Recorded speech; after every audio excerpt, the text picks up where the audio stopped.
This is a good time to do an introduction. Let me put on my headphones. I'll be bringing on ODD. Hey, ODD, can you hear me, my man? Hey, how's it going? Yes, I can. Hey, brother, thank you for coming on the show. I'm excited to have you here. You've got a great channel. You've been doing a lot of coverage on Flat Earth. This is something, admittedly, I know very, very little about. And I will preface it by I'm skeptical. I'm very skeptical. But I have an open mind. You see, I'm pretty unique in the respect that I actually will challenge my own belief system, challenge my own worldview. Just adjusting our camera here. And I'm not afraid to do that. Many Americans are. They just have gut, instinctual, emotional responses. And if it doesn't go with their familiar narrative of how they think the world's supposed to work, they ridicule, they laugh, they engage themselves in groupthink. They are afraid to question their current reality. Now, we were joking when I was talking to you on our cell phone prior to this show. The more I know, the more I realize I don't know. The more I study, the more books I read voraciously. The more I realize I don't know anything that I thought I know. This rabbit hole digs deep. Again, the things that I know, I have trouble sleeping at night. It goes down that dark sometimes. There's amazing things that I've learned through the years, and I think that there's more focus on hope and the intellectual journey and this elevation of consciousness. I do think things are changing for the better. There's so much optimism, but the more you know can also take you to some very dark places, which I'm sure you're probably familiar with yourself. So please introduce yourself, and could you define flat Earth to our audience, this concept, to those that might not be familiar? Sure. My name is ODD I've been on YouTube for the past 2 years. I started off just with chemtrails, secret societies, stuff like that, some of the basics, and that's what I was interested in. And I've been watching your channel for a long time. Came across the flat Earth. What made me want to look into it is that I've always been skeptical of NASA and space programs. But it's still, at first, I was like, there's no way. This is absolute BS, but something inside me wanted me to keep looking at it. So I kept looking at it, still disagreeing, still just saying, no, there's no way. The sun would be lighting up the entire flat plane. Stuff like that I kept researching 10 months every day, researching flat Earth. And I come to the conclusion that, it is a flat level stationary plane. And to define it, a lot of people, when you say flat Earth, they say, oh, it's a two-dimensional object. That's not the case. Flat Earth basically means level. We have mountains, we have hills, we have valleys, but all in all, it's pretty consistently level throughout the entire plane. And that's where we get the word planet from. They added a T to it. We actually live on a plane. And all the ancient cultures from the beginning of time have depicted a flat kind of enclosed Earth. And all of a sudden in the 1900s is this huge push. I mean, the 1600s is when the heliocentric model was proposed. You could go all the way back to the Greeks when it was talked about, but it wasn't implemented. Now we go all the way to the 1900s after Copernicus in the 1600s was, talking about the heliocentric model and introducing it to the masses. It finally was being implemented on a big level starting in the 1900s. So we have this flat Earth cosmology all the way up into the 1900s when a big push was made to live on this round spinning ball flying around the sun. Okay, so I can already hear the critics chirping in my ear, just tweeting away in this here right here. They're saying, well, hey, ODD, how come there's all these satellite images and Earth doesn't look flat to me? I see a ball. It looks like a basketball to me. So what's up with that? Sure, fire away. I got pictures. That's one of the biggest things that got me really interested and more on board with this flat Earth stuff. I looked to try to find real authentic images of the Earth, and they are all admitted to be composites. And there's only like 2 or maybe 3 that they say are not composites, but that you could look and compare them all. And the continents are different sizes. The clouds have cloning. They're like stamped on, and you could see the clouds have been cloned and stamped on throughout the pictures. But let's go back a little bit. NASA admits that these photos are photoshopped because, quote, they have to be. And Satellites. So what's the, let me just jump in there. What is Go ahead. the motivation? I mean, if the Earth's flat, then fine, it's freaking flat. Who cares? I mean, tell us it's flat. Why would NASA and why would the collective state want to sell the idea that it's not flat then? I mean, why? What are they covering up? That's what I don't understand. My best guess, and one of the most, I guess, people identify with this more often when you're into the flat Earth or you are a flat earther, is that they are basically placing us on a speck of dust flying through infinite space where it was made from this accidental Big Bang. And we really don't mean very much, and everything is kind of an accident. And it kind of leads you into this mentality where things are meaningless. It doesn't matter what you do in life because this is all just some haphazard incident that, yeah. So we end up thinking and living our lives with kind of declining morals, if you have any at all anymore. I mean, I could already see with the world that, the morals are just depleting on a daily basis. But this kind of thinking where you're just an accident and you end up not caring about stuff as much. But when you know that this place is a flat, stationary Earth that was made for you, or it could have been made by a race of aliens. So a lot of people like to say this proves God. I like to say it brings me closer to my creator or creators and thinking about them and believing that we were created. But we don't know how this place was created. It could have been a whole race that put this place together. But the more you research, the more you'll find that you can't prove the spinning ball Earth unless you're suffering from cognitive dissonance and you've been programmed your entire life like I was. I mean, it took me a long time to come to terms with this, but all scientific experiments basically show that we're being lied to about what mainstream science is saying about the Earth. And so this is, in your opinion, an instrument of control, essentially. Indeed. A cover up. So we think, hey, this is just an accident. My life, my existence is meaningless. They don't want us to know the true reality of what we live here in the world today. Is there any research or researchers at the forefront of this that stand out in your mind that you think give more credence to this thesis that the Earth is flat and that it's not this spinning ball or whatever it is? There are lots of great researchers in the flat Earth, and I would lead people to watch Eric Dubay. He's the guy that got me into flat Earth. He's written books. He has a book called 200 Proofs the Earth is Not a Spinning Ball, another book called The Flat Earth Conspiracy, and it details quite a bit on, when you read a book, it's a totally different experience. And I've read these books and stuff. And also there's other books from the early 1900s, late 1800s, like Zetetic Astronomy, Terra Firma, Zetetic Cosmogony, Kings Dethroned, where the guy details how all the scientists of the past, like Kepler, Copernicus, Pythagoras, all these guys made mistakes and showing why all their theories do not work. So I would lead people to watch Eric Dubay, maybe some Mark Sargent.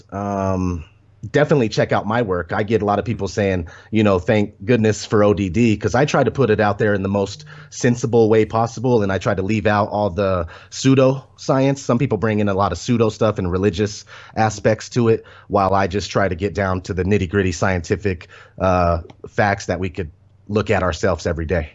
Okay, now I've seen some of these videos online loosely with as much free time as I have nowadays, which is very little as we're investigating. I mean, there's so many topics. It's just unbelievable. I know you know this, ODD. There's just so much to cover. But I see these videos on YouTube, for example, and they're showing the flat Earth, and they're basically going higher and higher up in the atmosphere, and they're showing a level horizon.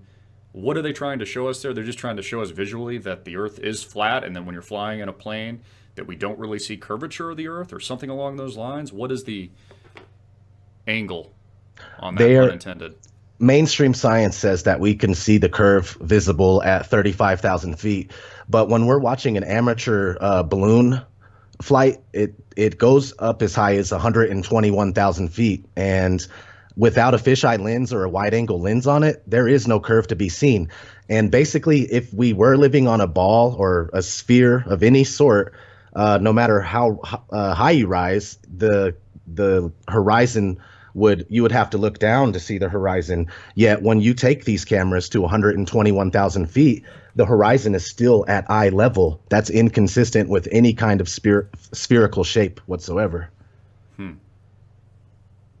Very, very interesting. I'm processing all this. You know, at the surface, none of this sounds crazy to me. I know most people are going to listen to it and just think it's nonsense. But again, it's like when they told us that the Titanic was an unsinkable ship, and then it just goes straight down into the ice cold sea, or all the lies that they sell us on a regular basis. What are the implications of this? So let's say, okay, you know what? You've got me. The thesis is correct. There's a massive cover-up. The cabal has essentially prevented the truth from leaking to the public for all these years. We're just starting to find out the truth. What's the implications of this? Let's say the Earth is flat and you're right. What does that mean? How does that change our collective humanity, our destiny, not just as a country, but as people in general? What do you think the implications are? Well, the biggest thing is just to get these people that are lying to us to stop and start telling the truth. Okay, we give $18 billion a year on average to NASA for CGI pictures and really spacewalks with bubbles in them, because you could see bubbles in these spacewalks, proving that they're in some sort of underwater kind of tank doing making these things up. But I would say the best thing that we would get from this is, stop paying these programs to lie to us. And also we would learn that, this deception is hard to swallow. It's hard to understand. And admittedly, just to jump in real quick, I'm listening. I mean, I got an open mind, but I'm not convinced, honestly. I'm just like, okay, well, what? Sure. I need more evidence. Granted, I haven't spent a lot of time researching this. I'm not well read in this area, but is there more that you can give me? Because at this point, I'm still, okay, I get it. Believe me, I understand they could cover this stuff up. This could be a part of the mass agenda. They don't want people to know the truth. I mean, you got me there. I understand that completely, but I need more evidence. Is there anything else that stands out that you could kind of show me that'd be like, look, Chris, you need to see this, man. Like, look, tell me, you can see this with your own eyes. How do you ignore this evidence? Is there more to this equation that maybe I'm missing that you think should be presented not just to me, but to my listeners and the public tuning in? Absolutely. Well, let's start with the motion of the Earth. They give us like at least 4 different speeds of the motion of the Earth. I got them written down here. They say the Earth spins at 1,040 miles per hour. We're flying around the sun at 66,000 miles per hour, while the entire solar system is darting off at 490,000 miles per hour. Meanwhile, the entire galaxy of the Milky Way is flying over 1 million miles per hour through infinite space. Yet back in the day when we tested it, there's an experiment called Ares failure, where they shot a cannon straight up, and it was, if the Earth was spinning, it would have came down in a different spot. That failed to show the motion spin, or the Earth spin. And then we did an experiment called Michelson-Morley experiment, which failed to detect the motion of the Earth around the sun. So you start seeing all this stuff that mainstream science is telling you, yet they haven't even proved it once, including things like gravity. Like, they just tell you, like, people think gravity is a fact. If you go to look it up, it'll tell you that it's a theory. And stuff like that does matter as a whole when you start looking at this flat Earth stuff, because the proof is, like, okay, water, the physics of water is that it can't curve, but people say gravity makes it curve. But there's no experiment showing that water can curve around a ball while it's spinning. And in fact, if you get a tennis ball wet and spin it, the water flies off. So if you're replicating it on a small scale, you can't do it. It's hard to get it on a bigger scale, but nobody's ever done an experiment that shows water curving. And then not only that, we're looking at lighthouses, buildings and structures from miles away, and they should be hidden by the curvature of the Earth. Yet they're still sticking right up over the horizon, and they're not tilted like they would be if they were on a curved surface, like tilted backwards or something. And we're not finding any curvature when we're looking at structures in the distance. And if you buy a powerful zoom lens camera like a P900 by Nikon, it has like an 80 times zoom. You would think that boats go over the horizon. That's one of the biggest proofs for the round Earth. Boats go over the horizon. Pull out this camera or a really nice telescope when you see a boat pass the horizon to your naked eye, and you'll see that boat again, perfectly sitting on top of flat water, still going out. So it's all perspective based when we see things and think we're seeing curve. But if you look, you're seeing things that should be hidden by curvature, yet they're still there. Yeah, well, I'm a big believer perception is your reality. I really believe that to be the truth. And there was an interesting video I think we saw from our mutual friend Richie from Boston where he had his camera out. I don't know what type of lens it was, but he was taking a shot of a building across the, was it the bay or something like that? And then he took another shot of the moon and showed how the zoom lens would zoom in just as much, not just on the, I think it was like a Bank of America building or something, but it zoomed just as much on the moon that was out. I don't know if you saw this, but that kind of sounds like what you're talking about with the ships out on the horizon.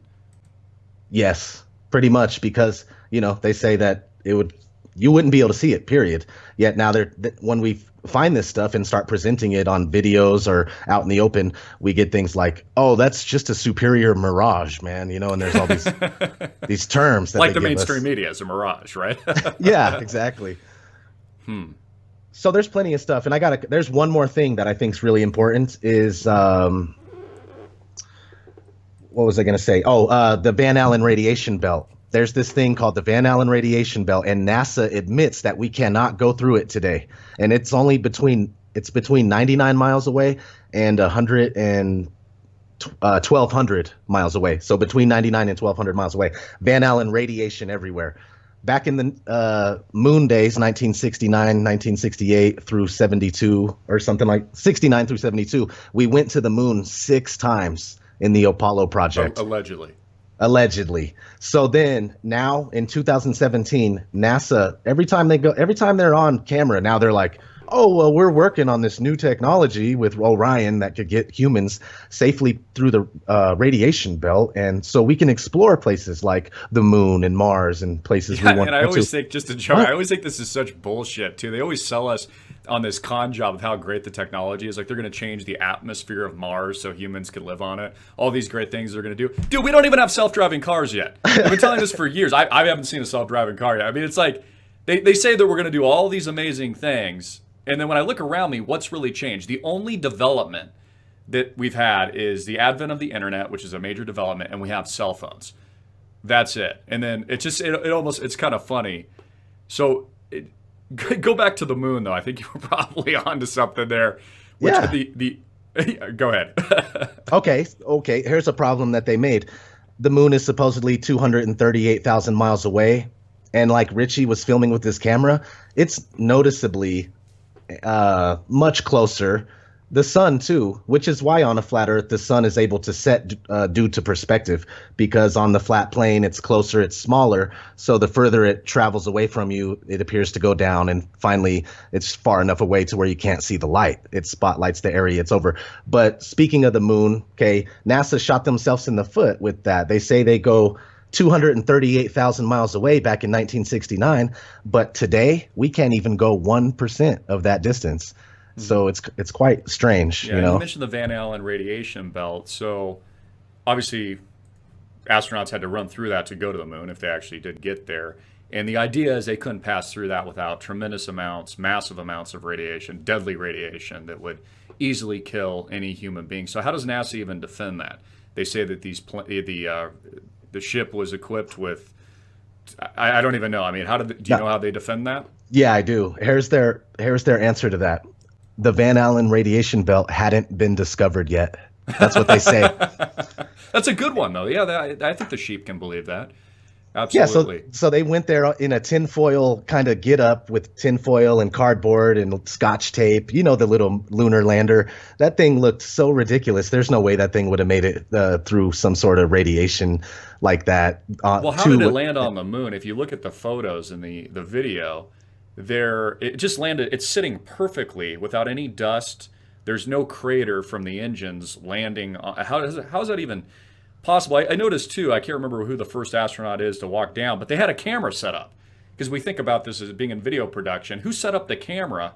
Someone had to go outside, set up a camera, and go, okay guys, lights, camera, action, now come down, let's show this to the world. The sheer idea that the United States government would show astronauts live in real time attempting to land on the moon when there is a severe risk that these guys could die on I mean, it could have been the greatest failure if they're live streaming this stuff as well. It's just ridiculous to think that intelligence didn't have a hand in this. Hollywood didn't potentially have a hand in this. Even if it is true, okay, we landed on the moon, we've been back multiple times, they still would have used the available resources that they had to the state to make it look good. I mean, they at least would have done that. And then there's all these other anomalies. So the one rock that we see in the famous photo with the sea, what are your thoughts on that? People say, oh, it maybe is a hair because they had to develop the film old-fashioned style back in the day. They didn't have Photoshop. But are there any anomalies that stick out with the moon landing that you think are just the flag? I've heard obviously it looks like it's blowing in the wind, but there's no atmosphere. They say that it's the inertia of putting the flag in there. That's why it looks like it's blowing in the wind. Shadows. I've read about there's shadows that don't look right in the pictures. Is there anything that stands out to you? Yeah, there's this. There's a picture of the official suit that basically stamped the first footprint into the moon surface, the moon dust, and you could look at the suit and study the bottom of the shoe and compare it to the print, and it doesn't even match. Yeah. Very interesting. Also, another one I'm thinking of is you can't see the stars, right? The camera, they say it was the film or the cameras that the guys were using, but you can't see any stars as they're hanging on the moon, which I guess that's possible depending on the lens and the camera and all these things. Now, I can't remember when it came out, but supposedly something came out where satellites were able to take an image of what the astronauts left on the moon that proves that we were there, something along those lines, which they say discredits the whole idea that the whole thing's a sham. But I looked at these images for myself, and honestly, a 5-year-old could have photoshopped it. It looks like Minecraft or something. It's not... I know what people are going to say, oh, come on, that is the truth, but how do we know what to believe? The stars thing, that's funny because Richie from Boston, our mutual buddy, he did a video on the stars where he showed a bunch of astronauts from the past and like the present, and they were being questioned about what it looks like in outer space. And another quick fact, only about 550 people have been to space, and most of them are officially listed as Freemasons. So just keep that as food for thought. But Richie got all these videos together where the people were talking about if they were able to see the stars or not. Half of them were like, no, you can't see stars up there. And then the other half are like, two of the guys, there's a couple anomalies where like, yeah, it was just brilliant. The starlight was so bright. It was just coming from every angle. But I'll tell you what, the reason why NASA didn't add the stars while they're on the moon or doing stuff far away, it's because it's going to be so hard to get it right. Each time they go back to take more pictures from a distance, they're going to have all the stars in the right place. And I think they're just like, let's just skip that and say the shutter won't allow the stars to come in, Yeah, so I think worthwhile touching on, how do you think, because we could go on for hours, we'll have you back on the show, we'll discuss. I like to get a roundtable of all different types of talking heads discussing, criticizing, thinking out loud, flat earth and this, but how does this tie into this idea that we live in an artificial simulation, right? Elon Musk really believes, he thinks the mathematical probability is that we live in a matrix. He came out recently, talked about this, that this is unreality. These are zeros and ones. It could be created by some kind of God, an alien life force, a higher intelligence, higher consciousness, and that physicists are finding computer code at the edge of the universe, zeros and ones, binary code, on, off switches, essentially quantum theory, decimating what many people believed when they study topics on gravity, like you said, which is just a theory, all these kinds of things. Do you think flat earth ties into simulation theory? I think if you're looking to tie it into simulation theory, that it ties in very well. Because imagine if you're making a video game, nobody really makes video games with a rounded surface or where you're living on some sort of round planet. They always start with a grid, and it's a flat grid where they add the mountains, the trees, the this, the that, the people, so it ties in very well. And when I think about it, lightning, Tesla, electromagnetic or magnetic or electric universe, and electromagnetic phenomenon. And all this stuff kind of does tie into a flat earth from a simulation standpoint. I do think that. And some people think that we live in an infinite plane. Like we're not just in a domed flat Earth. Like it's an infinite plane, and they're hiding tons of land from us. Past Antarctica, which would be the board. Like you get to Antarctica, which is a circle rim.